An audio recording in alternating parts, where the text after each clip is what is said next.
um meio de comunicação nos dias de hoje. Ele subiu no monte e gritou e chamou todos os representantes de cada tribo, e todos vieram. E aquele que não podia vir, mandou um representante dele. Então, Muhammad, que a paz de Deus esteja com ele, disse: se eu disser para vocês que atrás deste monte há um exército que irá nos atacar agora, vocês irão acreditar em mim? Se eu disser a vocês, se eu informar a vocês que há um exército atrás deste monte que está a chegar e irá nos atacar e invadir a nossa cidade, vocês acreditam em mim? Todos disseram sim. Naam, ma jarrabna alayka kadhiba. Sim, nós nunca experimentamos uma só mentira tua. Nunca ouvimos você mentir. O seu costume não é mentira. Sabemos que a sua tradição é uma tradição honesta, é uma tradição verdadeira.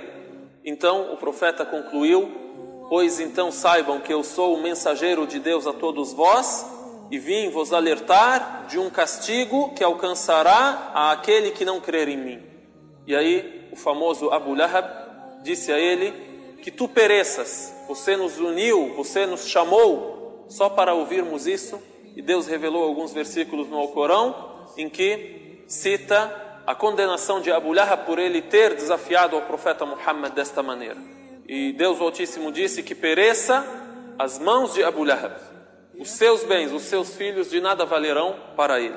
Então são dois exemplos da autenticidade do profeta Muhammad, da verdade e da honestidade que ele tinha e com o qual ele era conhecido entre o seu povo.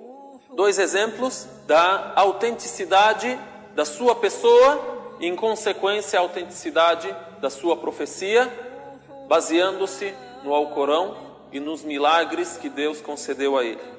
Então citamos isso por quê? Porque estamos citando a acusação. Qual foi a acusação na época? Disseram: ele é um mentiroso, e para compor esta mentira, compor este Alcorão, segundo eles, outras pessoas o ajudaram. A quarta acusação, dissemos então a loucura, a magia, mentira.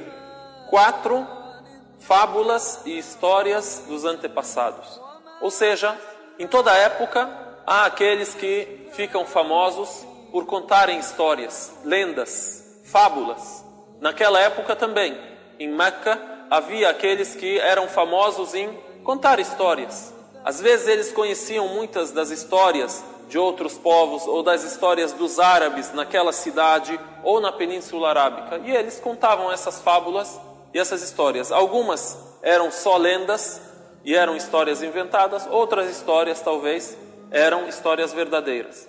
Então eles acharam nessa alegação uma desculpa para não crer. Então Deus Altíssimo disse: وقالوا أساطير الأولين اكتتبها فهي تملى عليه بكرة وأصيلا. E dizem: são fábulas dos antepassados que ele pediu fossem escritas, e elas lhes são ditadas ao amanhecer e ao entardecer. A resposta, diz Muhammad: fê-lo descer aquele que sabe os segredos nos céus e na terra. Te revelou estas histórias que eles dizem, os teus opositores dizem que são fábulas e lendas. Quem revelou isso a ti foi Deus. Diz isso para eles: aquele que sabe o oculto, sabe o segredo, tanto nos céus como na terra. Por certo, ele é perdoador, misericordioso. Então esta é a quarta acusação.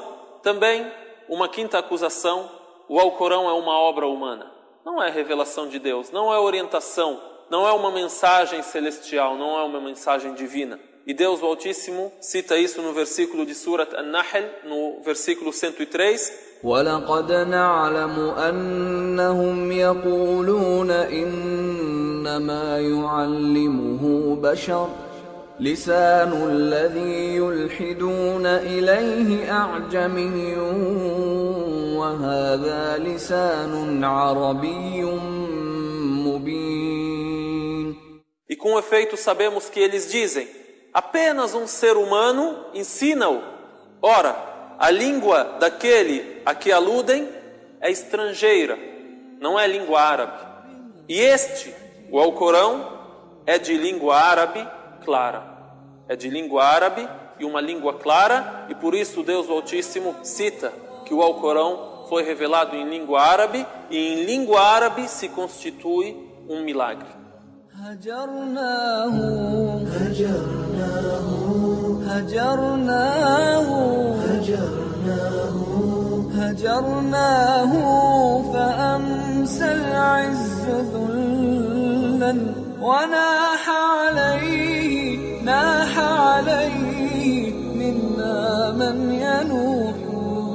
Ainda sobre o milagre da eloquência do Alcorão, o milagre linguístico, aqueles que teimavam e não queriam acreditar que esta é uma revelação, mesmo tendo isso no fundo do coração e com tudo aquilo que foi oferecido para eles de sinais, de milagres, de argumentos, no fundo eles sabiam que Muhammad era verdadeiro e que Muhammad é verdadeiro e que a alegação dele, a profecia, é uma alegação autêntica e verdadeira.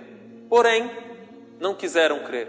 Geralmente, em todas as épocas, os primeiros crentes em todos os profetas eram as pessoas mais simples, os mais fracos, os mais oprimidos.